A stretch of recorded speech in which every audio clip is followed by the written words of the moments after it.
Oi, pessoal! Sejam muito bem-vindos. Hoje a gente vai mergulhar de cabeça num tema que todo mundo acha que entende, mas que tem um lado que, olha, pode mudar tudo. A gente vai falar sobre a verdadeira natureza do vício. E se prepara, porque a pergunta aqui é: e se tudo que a gente aprendeu sobre isso estiver errado? Para começar, vamos direto ao ponto com uma pergunta. Para nós, seres humanos, a questão muitas vezes não é se a gente tem alguma compulsão, mas sim qual é ela.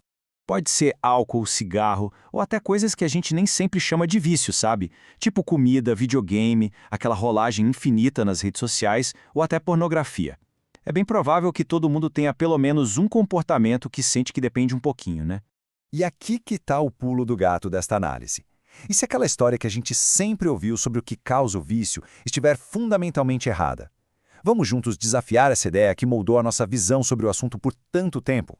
Bom, para fazer isso, primeiro a gente precisa relembrar qual é essa teoria clássica que a maioria de nós aprendeu e, de certa forma, aceitou como verdade.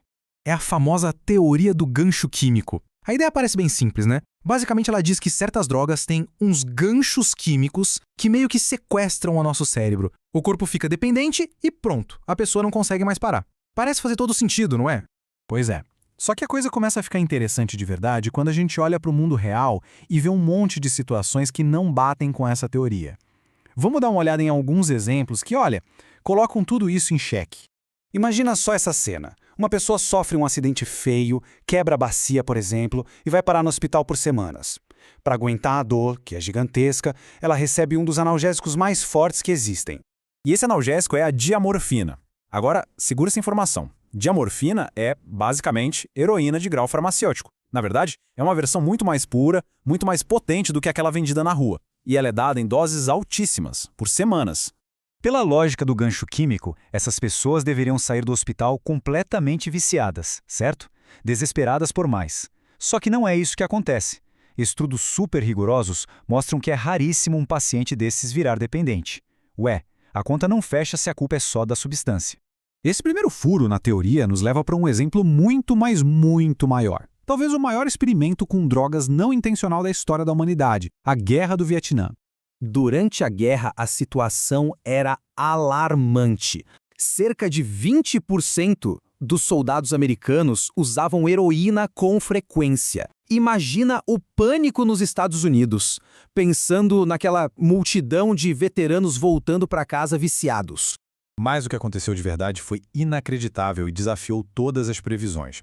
Um estudo acompanhou esses soldados e descobriu que 95% deles simplesmente pararam de usar quando voltaram para casa.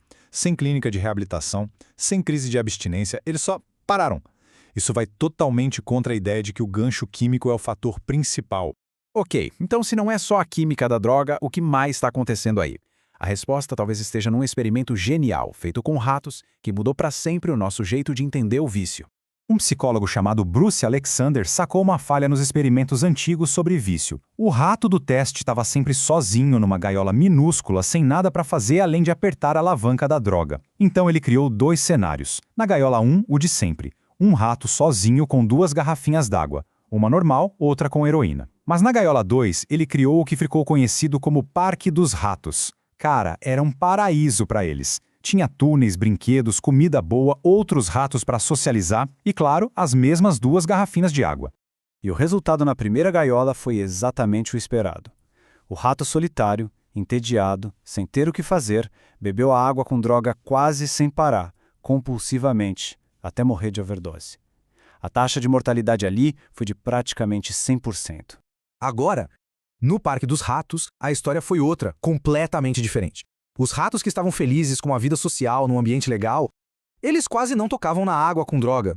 Nenhum deles ficou viciado. Nenhum morreu. A taxa de mortalidade por overdose foi de 0%. Zero. Essa descoberta é um soco no estômago da teoria antiga e abre a porta para uma forma totalmente nova e, sinceramente, muito mais poderosa de entender o que causa o vício. Vamos juntar todas essas peças agora? A conclusão aqui é profunda. E se o vício não for uma falha de caráter, nem só uma doença cerebral causada por química, mas sim uma adaptação a um ambiente que é insuportável, o problema não é a droga, é a gaiola.